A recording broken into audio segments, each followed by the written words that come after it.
السلام عليكم ورحمة الله وبركاته. بسم الله الرحمن الرحيم. الحمد لله رب العالمين. اللهم صل وسلم وبارك على سيدنا محمد وعلى آله وصحبه ومن تبعهم بإحسان إلى يوم الدين. أما بعد. വസാലി ഇമാമത്തിന്റെ ശിഷ്യനോട് ഇനിയും പറയുന്നു, അയ്യുഹൽ വലതു മോനെ, മാലം തഅമൽ ലം തജിദിൽ അജ്റ, പ്രവർത്തിക്കാതിരിക്കുന്ന കാലത്തോളം നിനക്ക് കൂലി ലഭിക്കില്ല. പ്രവർത്തിക്കണം, പക്ഷെ ആ പ്രവർത്തിക്കുമ്പോ തന്നെയും അത് അല്ലാഹു സുബ്ഹാനഹു വ തആലയുടെ റഹ്മത്ത് കൊണ്ട് മാത്രമേ നിനക്കത് ഉപകാരപ്പെടൂ എന്ന ചിന്തയും കൂടെ നിന്നെ നയിക്കേണ്ടതുണ്ട്. എന്നിട്ട് വസാലി ഇമാം ഒരു ചരിത്രം പറയാണ്. ഹുക്കിയ റിപ്പോർട്ട് ചെയ്യപ്പെട്ടിട്ടുണ്ട്, അന്ന റജുലൻ മിൻ ബനി ഇസ്രായീല അബ്ദല്ലാഹു തആല 70 സന, 70 കൊല്ലം ഇസ്രായേലികളിൽപ്പെട്ട ഒരാൾ അല്ലാഹുവിനെ ഇബാദത്തെടുത്തു. അങ്ങനെ ഫഅറാദല്ലാഹു തആല യുജില്ലുഹു അലൽ മലായിക, മലക്കുകൾക്ക് അദ്ദേഹത്തിന്റെ ബഹുമാനം ഒന്ന് വെളിപ്പെടുത്തി കൊടുക്കാൻ വേണ്ടി അള്ളാഹു ഉദ്ദേശിച്ചു. 70 കൊല്ലം അള്ളാഹ്ക്കന്നെ ഇബാദത്തെടുത്തു പോയ ഒരാള്, അയാൾ എത്ര വലിയ മഹാനാണ് എന്ന് എന്ത് ചെയ്യണം, മലക്കൾക്ക് ബോധ്യപ്പെടുത്തി കൊടുക്കാൻ വേണ്ടി. അങ്ങനെ ഫർസൽ അല്ലാഹു ഇലൈഹി മലക്കൻ യുഖ്ബിറുഹു അന്നഹു മഅ തിൽകൽ ഇബാദത്തി ലാ യലീഖു ബിഹി ദുഖൂലുൽ ജന്ന. ഒരു മലക്കിനെ അയച്ചിട്ട് ആ മലക്ക് വന്നിട്ട് അദ്ദേഹത്തോട് പറയാണ്, എന്ത്, നിങ്ങൾ ഇത്രയൊക്കെ ഇബാദത്തെടുത്തു എന്ന് വിചാരിച്ചിട്ട് ഇതുകൊണ്ടൊന്നും നിങ്ങൾ സ്വർഗത്ത് കടക്കാൻ നിങ്ങൾക്ക് യോഗ്യത ഉണ്ടാവില്ല. അപ്പൊ ഈ വിവരം കേൾക്കുമ്പോ നമ്മളാണെങ്കിൽ എന്താ ചെയ്യാ, ഇത്രയൊക്കെ കഷ്ടപ്പെട്ട് ഇബാദത്തെടുത്തിട്ട് സ്വർഗത്ത് കടക്കില്ല, പിന്നെന്തിനാ, ഞാനിനി പണിക്കൊന്നുമില്ല എന്ന് പറഞ്ഞ് കട്ടയും പണവും മടക്കി പോകൂലേ. എന്നാൽ ബഹുമാനപ്പെട്ട ഈ മഹാൻ പറഞ്ഞു, നിങ്ങൾ സ്വർഗത്ത് കടക്കാൻ ഇബാദത്തുണ്ടെന്ന് നിങ്ങൾക്ക് അനുയോജ്യമല്ല നിങ്ങളെന്ന് പറഞ്ഞോടുകൂടെ ഈ മഹാൻ പറഞ്ഞു, എന്ത്, നഹ്നു ഖുലിഖ്നാ ലിൽ ഇബാദ ഫയംബഗി ലനാ അൻ നഅബുദ, നമ്മൾ ഇബാദത്തെടുക്കാൻ വേണ്ടി പടക്കപ്പെട്ടവരാ. വമാ ഖലഖതുൽ ജിന്ന വൽ ഇൻസ ഇല്ലാ ലിയഅബുദൂൻ, എന്നെ അറിഞ്ഞ് ആരാധിക്കാനാണ് ജനങ്ങളെ ഞാൻ പടച്ചതെന്ന് അള്ളാഹു പറഞ്ഞിട്ടുണ്ട്. അപ്പൊ നമ്മളെ പണി ഇബാദത്തെടുക്കുക എന്നുള്ളതാണ്.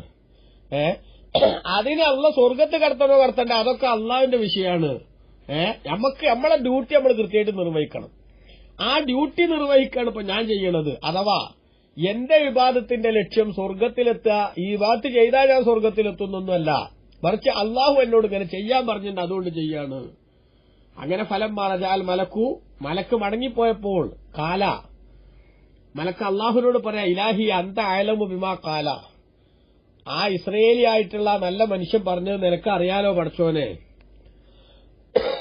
അപ്പോ കാലല്ല എന്താ ഉപര് പറഞ്ഞ്, ഞാൻ സ്വർഗത്ത് കടക്കാനൊന്നല്ല ഇബാദത്ത് എടുക്കുന്നത്, അല്ല എന്നെ അതിനുവേണ്ടി പഠിച്ചതാണ്, ഞാൻ എന്റെ ഡ്യൂട്ടി നിർവഹിക്കാണ് എന്ന് പറഞ്ഞല്ലോ. അപ്പൊ അതിനെ പറ്റി അല്ല പറയാണ്, ഇദാഹുവലം യുഅ്രിദ് അൻ ഇബാദത്തിനാ ഫനഹ്നു മഅൽ കറമി ലാ നുഅ്രിദു അൻഹു, നമുക്ക് ഇബാദത്തെടുക്കലാണ് അദ്ദേഹത്തിന്റെ ഡ്യൂട്ടി എന്ന് മനസ്സിലാക്കി നമ്മുടെ ഇബാദത്തിൽ നിന്ന് ഇത് ചെയ്താലും സ്വർഗത്തിലൊന്നും എത്തിക്കൊള്ളണമെന്നില്ല എന്ന് മനസ്സിലായിട്ടും ഇബാദത്തിൽ അദ്ദേഹം മുഴുകാൻ തീരുമാനിച്ചപ്പോ, നമ്മുടെ ഇബാദത്തിൽ നിന്ന് അദ്ദേഹം പുറകോട്ട് പോകാതിരുന്നപ്പോൾ, ഫനഹ്നു മഅൽ കറമി ലാ നുഅ്രിദു അൻഹു, നമ്മളും നമ്മുടെ ഔദാര്യത്തോടുകൂടെ അദ്ദേഹത്തിൽ നിന്ന് പിന്തിരിയുന്നതല്ല, അഥവാ അദ്ദേഹത്തെ നമ്മൾ അവഗണിക്കൂല. ഇശ്ഹദൂ ബിഅ മലായികത്തി അന്നീ ഖദ് ഗഫർതു ലഹു, അദ്ദേഹത്തിന് ഞാൻ പുറത്തു കൊടുത്തിരിക്കുന്നതിന് മലക്കുകളെ നിങ്ങൾ സാക്ഷിയാവണം എന്ന് പറഞ്ഞു. ഇതന്നല്ലേ ബഹുമാനപ്പെട്ട ഇസ്ലാം നമ്മളോട് പറയുന്നത്. നമ്മൾ ചെയ്യേണ്ട പണി ചെയ്തോ എന്നാണ് നമ്മൾ ആലോചിക്കേണ്ടത്. അതിന് കിട്ടേണ്ട കൂലി അല്ല തരുമോ എന്നുള്ളത് അത് നമ്മൾ ആലോചിക്കേണ്ടതില്ല, അത് നമ്മളെ പണിയല്ല.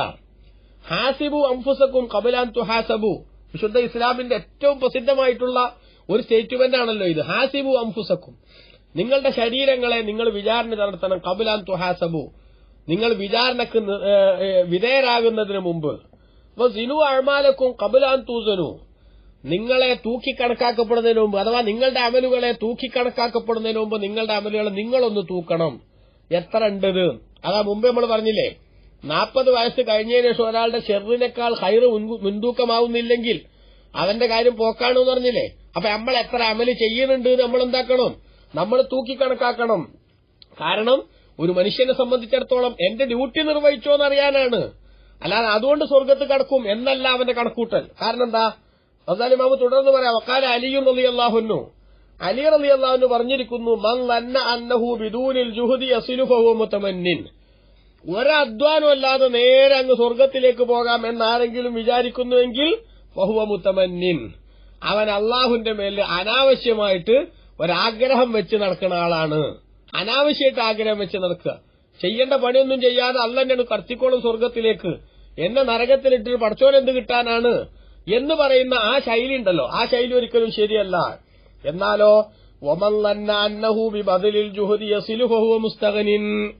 ഞാൻ അധ്വാനിക്കുന്നതിനോടുകൂടെ തന്നെ ഞാൻ ലക്ഷ്യത്തിലേക്ക് എത്തിച്ചേരും എന്നൊരാൾ കരുതിയാലോ ഫഹു മുസ്തഗ്നിൻ, അവൻ അള്ളാഹുവിന്റെ റഹ്മത്തിലേക്ക് ആവശ്യമില്ലാത്തവനാണെന്ന ധന്യത നടിക്കുന്നവനാണ്. ഞാൻ എന്റെ അടുത്ത് അമലുണ്ട്, എനിക്ക് രക്ഷപ്പെടാൻ അത് മതി, ഇനി എന്തിന്റെ ആവശ്യമല്ല, പടച്ചോന്റെ അനുഗ്രഹമൊന്നും ആവശ്യമല്ല എന്ന് ചിന്തിക്കുന്ന ശൈലിയാണത്. അപ്പൊ എന്താ വേണ്ടത്? ഒരു മൂമിനായ മനുഷ്യൻ അവൻ പരമാവധി അമലുകൾ ചെയ്യണം. പക്ഷെ അമലുകൾ ചെയ്യുമ്പോൾ അവന്റെ ലക്ഷ്യം എന്താ? അള്ളാഹു എന്നോട് പറഞ്ഞു, ഞാനത് നിർവഹിക്കുന്നു, പടച്ചോന്റെ പൊരുത്തത്തിനുവേണ്ടി ഞാൻ പ്രവർത്തിക്കുന്നു. ഇതിന് കൂലി അള്ളാഹു സുബ്ഹാനഹു വ തആല സ്വർഗം തരണമോ നരകം തരണമോ അതൊക്കെ തീരുമാനിക്കുന്നത് അള്ളാഹു ആണ്. കൂലി എന്താണെന്ന് നോക്കിയിട്ടല്ല എന്റെ പ്രവർത്തനം. അതുകൊണ്ട് എല്ലാ മുഅ്മിനീങ്ങളും ചിന്തിക്കേണ്ടത് അത് തന്നെയാണ്. അതിനെത്ര കൂലി കിട്ടുക നോക്കിയിട്ടല്ല ഒരമലും നമ്മൾ ചെയ്യുന്നത്, മറിച്ച് പടച്ചോന്റെ പൊരുത്തത്തിനുവേണ്ടി പ്രവർത്തിക്കാനായിരിക്കണം നമ്മളെ ലക്ഷ്യം. ആ പ്രവർത്തിച്ചത് അള്ളാഹു തആല കബൂൽ ചെയ്താൽ അള്ളാഹു പക്ഷെ എന്ത് ചെയ്യൂല, പ്രവർത്തിച്ചവരെ വെറുതെ ആക്കൊന്നുമില്ല. അത് മറ്റൊരു വിഷയം. ഇനിയിപ്പോ ഇതൊന്നും നമ്മൾ വേറൊരർത്ഥം മനസ്സിലാക്കണ്ട. എന്ത് ചെയ്തിട്ടും കാര്യമൊന്നുമില്ല, അതൊക്കെ അവസാനം ഉണ്ടാവും വെള്ളത്തിൽ എഴുതിയ പോലെ എന്ന അവസ്ഥ മനസ്സിലാക്കുകയാണ്. എന്ത് ചെയ്യേണ്ട, നന്മയിൽ നിന്ന് പുറകോട്ട് പോകാനല്ല ഈ പറയുന്നത്, മറിച്ച് നന്മ ചെയ്യുക എന്ന കർത്തവ്യ നിർവഹണത്തോടൊപ്പം തന്നെ ആ കർത്തവ്യ നിർവഹണത്തിൽ നമ്മുടെ ലക്ഷ്യം ഒരിക്കലും തന്നെ എന്താവണ്ട, സ്വർഗമാവുക അല്ലെങ്കിൽ പ്രതിഫലമാവുക എന്നത് വേണ്ട, മറിച്ച് അള്ളാഹു സുബ്ഹാനഹു വ തആലയുടെ പൊരുത്തത്തിനു വേണ്ടി ഞാൻ പ്രവർത്തിക്കുന്നു, അള്ളാഹു എന്നോട് ചെയ്യാൻ പറഞ്ഞത് ഞാൻ ചെയ്യുന്നു, ആ ചെയ്തതിന് എന്ത് കൂലി തരണമെന്ന് തീരുമാനിക്കാനുള്ള ഫൈനൽ അതോറിറ്റി അള്ളാഹു ആകുന്നു.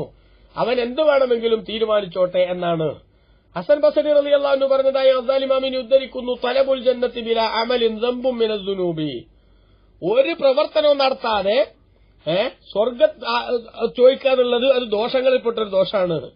നമ്മൾ ചെയ്യേണ്ടതൊന്നും ചെയ്തിട്ടില്ല, എന്നിട്ട് പടച്ചോനോട് പടച്ചോനെ എനിക്ക് സ്വർഗം തരണേന്ന് പറഞ്ഞാൽ അത് ദോഷങ്ങളിൽപ്പെട്ടൊരു ദോഷമാണ്, അത് പാടില്ല. അതേസമയത്ത് ചെയ്യേണ്ടതൊക്കെ ചെയ്താലും ആ ചെയ്ത അമലുകൊണ്ടാണ് ഞാൻ സ്വർഗത്തിലെത്തുന്നത് എന്ന് ധരിക്കാനും പാടില്ല. അവിടെയാണ് വിഷയം. മറിച്ച് അള്ളാഹുവിന്റെ റഹ്മത്ത് കൊണ്ടേ ഞാൻ എന്താവൂ സ്വർഗത്ത് കടക്കൂ. ബഹുമാനപ്പെട്ട നബി സല്ലല്ലാഹു അലൈഹി വസല്ലം തങ്ങൾ അങ്ങനെ തന്നെ വിശദീകരിച്ചിട്ടുണ്ടല്ലോ, നിങ്ങളുടെ ഒരാളുടെയും അമലുകൊണ്ട് നിങ്ങൾ സ്വർഗത്ത് കടക്കൂല. അപ്പൊ സഹാബത്ത് ചോദിച്ചല്ലോ, വല അന്ത യാ റസൂലല്ലാഹ്, നബിയെ തങ്ങളും കടക്കൂലേ?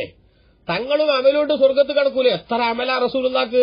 നബി സല്ലല്ലാഹു അലൈഹി തങ്ങൾ പറയുന്ന മറുപടി, വലാന, ഞാനും കടക്കില്ല, ഇല്ലാ യതഗമ്മദനി അല്ലാഹു ബിറഹ്മതിഹി, അല്ലാഹു തആല അവന്റെ മഹത്തായ അനുഗ്രഹം കൊണ്ട് എന്നെ പൊതിഞ്ഞാലല്ലാതെ എനിക്കും സ്വർഗത്തിൽ കടക്കാൻ കഴിയില്ല. അപ്പോ നമ്മുടെ ജോലിയാണ്, നമ്മുടെ ഉത്തരവാദിത്തമാണ് അമല് ചെയ്യുക എന്നത് എന്നിടത്തേക്ക് നമുക്ക് എത്തണം. അതുകൊണ്ടാണ് ഹസൻ ബസരി റളിയല്ലാഹു അൻഹു പറയുന്നത്, അലാമത്തുൽ ഹഖീഖത്തി തർക്കു മുലാഹലത്തിൽ അമലി ലാ തർക്കുൽ അമലി. ഒരു മനുഷ്യൻ അള്ളാഹുവിനെ സംബന്ധിച്ച് ശരിയായ വിധത്തിൽ മനസ്സിലാക്കുന്നുണ്ട് എന്നതിന്റെ അടയാളം എന്താ? തർക്കു മുലാഹലത്തിൽ അമലി, അവൻ ചെയ്ത അമലുകളുടെ കണക്കെടുപ്പ് നടത്താതിരിക്കുക എന്നതാണ്. ലാ തർക്കുൽ അമലി, അമലെന്നെ എടുക്കാണ്ടക്കുക എന്നുള്ളതല്ല. ഒന്നും ചെയ്യണ്ട, ചെയ്യാതെ തന്നെ അള്ളാഹു ഉന്നോട് കയറ്റിക്കോളും സ്വർഗത്തേക്ക് എന്ന് ചിന്തിക്കലല്ല പണി. അതേസമയത്ത് ഒരു മനുഷ്യൻ എന്ത് ചെയ്യാൻ പാടില്ല, ഞാൻ അത്രയ്ക്ക് ചെയ്തിട്ടുണ്ടല്ലോ അതുകൊണ്ട് ഇനിയിപ്പോ എനിക്ക് ഭയപ്പെടാനൊന്നുമില്ല, പേടിക്കാനൊന്നുമില്ല എന്നൊരു ചിന്ത അതും ഒരാളുടെ മനസ്സിൽ വരാൻ പാടില്ല. വളരെ പ്രധാനപ്പെട്ട നമ്മുടെ സ്വഭാവ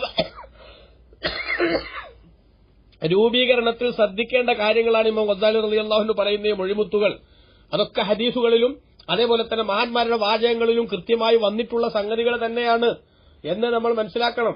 അപ്പോ അമല് നമ്മൾ ചെയ്യണം, പക്ഷേ ഇത്ര അമല് എനിക്കുള്ള സ്ഥിതിക്ക് ഇനി ഞാൻ നരകത്ത് പോകൂല എന്നാലോചിക്കാൻ പറ്റുമോ? അത് പറ്റൂല എന്നാ പറഞ്ഞത്. വഖാല റസൂലുള്ളാഹി സ്വല്ലല്ലാഹു അലൈഹി വസല്ലം, നബി തങ്ങൾ പറഞ്ഞിട്ടുണ്ട്, അൽ കയ്യിസു മൻ ദാന നഫ്സഹു വഅമില ലിമാ ബഅദൽ മൗതി, യഥാർത്ഥ ബുദ്ധിമാൻ അവന്റെ മനസ്സിനെയും ശരീരത്തെയും വിചാരണ നടത്തുകയും അള്ളാഹുവിന് കീഴ്പ്പെടുത്തുകയും മരണത്തിന് ശേഷമുള്ള ജീവിതത്തിനു വേണ്ടി പ്രവർത്തിക്കുകയും ചെയ്തവനാണ്.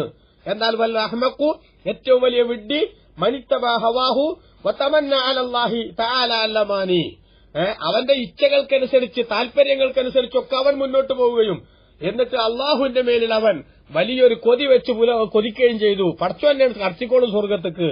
അപ്പൊ രണ്ട് സംഗതിയാണ് അവിടെ മനസ്സിലായി. അമല് ചെയ്യണം, പക്ഷെ അമലുകൊണ്ടല്ല നമ്മൾ സ്വർഗത്ത് കിടക്കുന്നത്, മറിച്ച് അള്ളാന്റെ റഹ്മത്ത് കൊണ്ടാണ്. അതുകൊണ്ട് അള്ളാന്റെ റഹ്മത്ത് കിട്ടാൻ ആത്മാർത്ഥത എന്നത് കൈമുതലാക്കി പടച്ചോൻ പറഞ്ഞ പണി ചെയ്യാണ് ഞാൻ എന്ന ആ ഒരു ചിന്തയിൽ തന്നെ നമ്മൾ പ്രവർത്തിക്കണം. അള്ളാഹു നമ്മുടെ സ്വഭാവം നന്നാക്കി തരട്ടെ. ആമീൻ. വസല്ലല്ലാഹു അലാ സയ്യിദിനാ മുഹമ്മദിൻ വഅലിഹി വസഹബിഹി അജ്മഈൻ വൽഹംദുലില്ലാഹി റബ്ബിൽ ആലമീൻ.